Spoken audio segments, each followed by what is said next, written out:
Hello, it's Robert again. I'm rekeying a pretty big building, and they have Yale mortise locks on the front of their storefront glass windows. This is what a mortise looks like. It's got two screws here that hold on the tailpiece, and it's connected to the back of the cylinder. And you could tell it's a Yale by the curve at the top of this keyway. See it? Yales are not fun, but you're gonna see them from time to time for commercial applications. So you stick a Phillips head screwdriver in the screws here, loosen them up. I take one of these to Phillips because it allows you with this thing up here to turn faster. So I just stick it on the back of it, unscrew those, and take off this tailpiece. Tailpiece looks like this. See, it's kind of tapered around the screw holes right here. That tells you that the screw head's supposed to stop right there. If you flip it around, that side's not tapered. So you stick in the existing key, turn it about 90 degrees, grab a follower. It's this one here. It has that groove. Put that groove right there on the back of that cylinder. Push it out. This is a cylinder. Okay. So you take the key, the new key you want, put it in here, and you empty out all the existing pins, and then you go to your pinning kit, which is this, and you start pulling out pins. So the first two is a 210. The last two are 180s. So I'll put those in right away. And the middle one is a 249.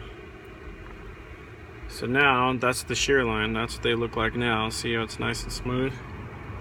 So you take this, you push this in to the groove, and you always push. You push with the cylinder. You push the follower through. You don't ever extract the follower first. You always push it through and just guide it out with the back of your hand right here. See how I kind of move it in and out with the hand? Don't let any looseness in between there. Make sure it's smooth. Sometimes if it's a little hard, you can take the key out beforehand. I like to leave the key in as I'm pushing it through. And as you can tell, it sticks just a little bit. So when you extract the key from the cylinder and it doesn't have the tailpiece, you have to put your finger on the cylinder itself. So when you pull the key out, now if you were to pull the key out, the cylinder would pop out, and springs and pins would fly everywhere. But see, in this particular case, you stick it in there and it kind of sticks when it turns. So we're gonna move it and re-pin it because we want it to turn smooth. So we're gonna go up. Instead of the 210, we're gonna go to the 216 on this one because it's catching. So we're gonna try this now.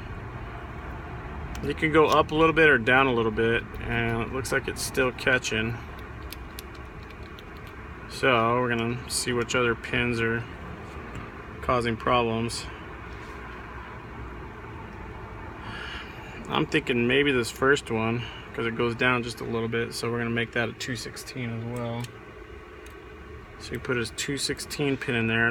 They're color-coded pins, so it looks like it's nice and smooth right there. You can tell. So I'm gonna push it through.